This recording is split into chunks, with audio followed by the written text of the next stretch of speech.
Hello. आज मैं आपको बताने वाली हूँ कि मैंने गुड़गाँव से यूपी का सफ़र कैसे किया। मैं यहाँ गुड़गाँव में 2022 में आई थी अपने हस्बैंड के साथ।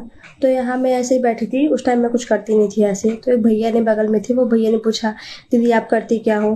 तो उन्होंने मेरे बारे में पूछा, ऐसे बोली, आप दीदी ऐसे बैठी हो, अपने हस्बैंड से पूछ के बताना तो मैं आपकी जॉब लगवा दूंगा। उन्होंने मेरी जॉब लगवाई यहाँ गुड़गाँव में।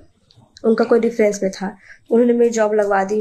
तो मैं वहाँ जॉब करने के लिए गई। वो जॉब में जहाँ करने के लिए गई थी, कंपनी का तो नाम मुझे याद नहीं है, बट वो यहाँ गुड़गांव में रियल इस्टेट था। वो उसमें रियल इस्टेट में मैं यहाँ जॉब करने के लिए गई थी। और मैं वहाँ पे जब मेरी ज्वाइनिंग तो हो गई थी, इंटरव्यू अच्छे से हो गए सब कुछ।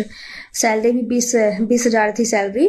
और फिर उसमें मैंने फर्स्ट डे में जब पहले दिन मैं गई तो फिर वहाँ पे देखा मैंने, वहाँ का माहौल बहुत ज़्यादा हाई फाई, इतना मुझे कुछ आता तो नहीं था। पहली मेरी ज्वाइनिंग थी, मैं फ्रेशर थी।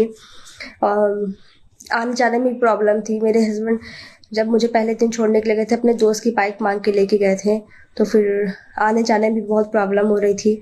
अब तो मेरे हस्बैंड के पास बाइक होगी, अब तो कोई दिक्कत नहीं है। बट अब तो बेबी संभालना होता है, अब तो कहाँ जॉब होगी मुझसे। बट मैंने जॉब जहाँ जहाँ ट्राई किया मैं आपको बताऊंगी पार्ट कर करके कितने पार्ट में है।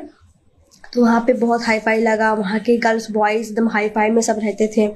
मुझे बहुत अजीब लगने लगा कि मेरा मन वहाँ लग नहीं रहा। मैं यूपी से आई हुई इलाहाबाद से, मेरा मन कहाँ लगेगा? मैं पहली बार वहाँ पे जॉब करने के लिए चली गई। भाई भी रियल इस्टेट कंपनी से, आपने टीवी में देखते हो ना आप, वैसी एकदम हाई फाई कंपनी। मुझे मेरे मुंह से आवाज़ भी नहीं निकल रही है। मेरा मन बिल्कुल नहीं कर रहा। मैं अपने हस्बैंड से बोली, मेरा मन बिल्कुल बिल्कुल भी नहीं कर रहा वहाँ जाने का। तो मेरे हस्बैंड बोले कि तुम्हें नहीं करना तो रहने दो, कोई बात नहीं, तुम छोड़ दो। फिर भी ऐसे कैसे गए, घिसते पिटते गई। फिर भी 1-2 हफ्ते मैंने किया। फिर मैंने जब वहाँ पे छोड़ दिया तो वहाँ से कॉल कॉल आते रह गए, आप आ क्यों नहीं रही हो? मैंने बताया, मैम आने जाने में बहुत प्रॉब्लम हो रही है, इसलिए बहुत दूर है, मैं नहीं आ पाऊंगी। मेरी तबीयत भी खराब हो, उस टाइम गर्मी का टाइम था, मेरी तबीयत भी खराब हो गई थी।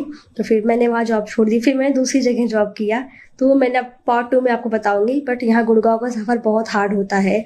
तो गाइस, अगर आप रियल इस्टेट या कहीं और जॉब किए हो ना यहाँ गुड़गांव में, तो आप तो जानते हो कैसा सफ़र है। एंड आप पार्ट 2 में बताऊंगी मैं जॉब पार्ट 2 में दूसरी जगह कहाँ